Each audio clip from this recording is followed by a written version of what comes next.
তা তোমার কোনো ধারণা নেই।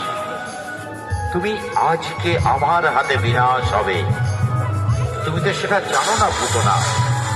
তবে দেখো পুতনা, আমার কত শক্তি, আমার কত ক্ষমতা।